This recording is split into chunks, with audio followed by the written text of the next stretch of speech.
तुकया भक्त मधुसूदन लेखांक 20. आतापर्यंत आपण संतभूमी संरक्षक संघर्ष समितीकडून चालू असलेल्या समग्र आंदोलनाचा आढावा घेतला. राजकारण्यांनी व पारमार्थिकांनी भानावर राहण्यासाठी त्यांना जाणीव व्हावयास हवी की आपण केवळ ईश्वराचे सेवक आहोत, जनता जनार्दनाचे सेवक आहोत. ही भूमिका त्यांनी प्रामाणिकपणे वठवावी, यासाठी तुकोबारायांच्या कठोर शब्दात त्यांचे ताडणही केले. कृतघ्न प्रवृत्तीच्या लोकांनी केलेले संतभूमीचे नुकसान आता भरून निघणार नाही, परंतु जनआंदोलनाच्या माध्यमातून या प्रशासनाला आणि पारमार्थिकांना त्यांचे इति कर्तव्य सांगण्याचा प्रयत्नही मी अनेक लेखांकामधून केला आहे.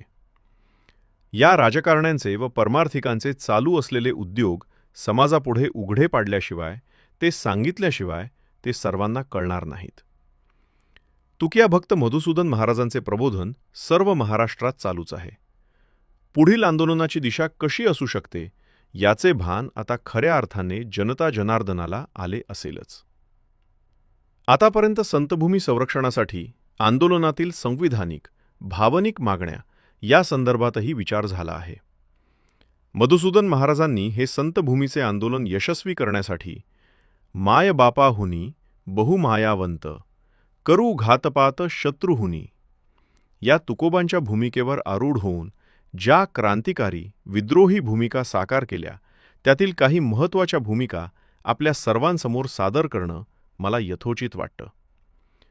तुकया भक्त मधुसूदन महाराजांनी भामचंद्र डोंगर वाचवण्याच्या दृष्टिकोनातून महान संघर्ष केला आहे.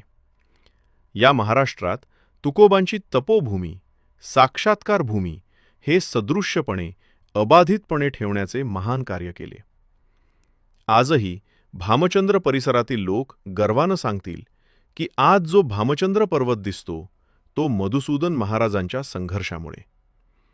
आपल्या सहकाऱ्यांना त्रास होऊ नये म्हणून विरोधकांची अनेक संकट महाराजांनी स्वतःच्या शिरावरती घेतली.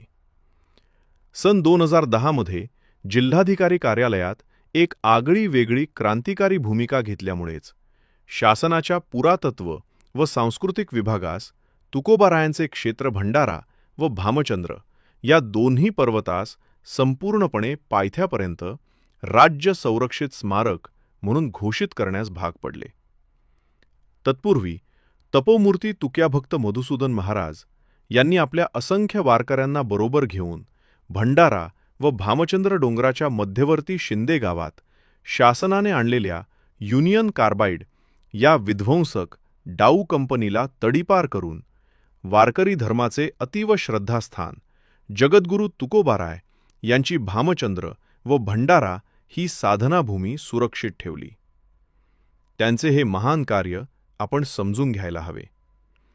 सन 2011ला भंडारा आणि भामचंद्र डोंगर हे राज्य संरक्षित स्मारक म्हणून घोषित केल्यानंतरही आज त्याच पावनभूमीला विकासाच्या नावाने शासनासह काही नतदृष्ट स्वार्थांध्यानी पुन्हा एकदा येथील पवित्र शांतता व पर्यावरणाला सुरुंग लावून या पर्वतांची अखंडता खंडित करण्यासाठी घेराव घातला आहे.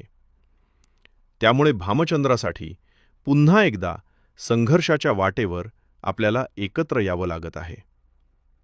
सन 2008ला पुणे जिल्हा कलेक्टर ऑफिसमधून रॉयल्टी भरून घेऊन भामचंद्राचे उत्खनन व खाणी चालू ठेवा अशा आशयाचे पत्र महाराजांच्या हाती पडल्यानंतर सरळ पेट्रोलची बाटली घेऊन कलेक्टर ऑफिस पेटवण्यास गेलेला आणि सर्व जिल्हा प्रशासन डोक्यावर घेऊन जिल्हाधिकाऱ्यांना घाम फोडणारा हा साधू जगावेगळाच म्हणावा लागेल, यात काही शंका नाही. संतभूमीसाठी समर्पण काय असते हे महाराजांच्या जीवनातून शिकता येईल.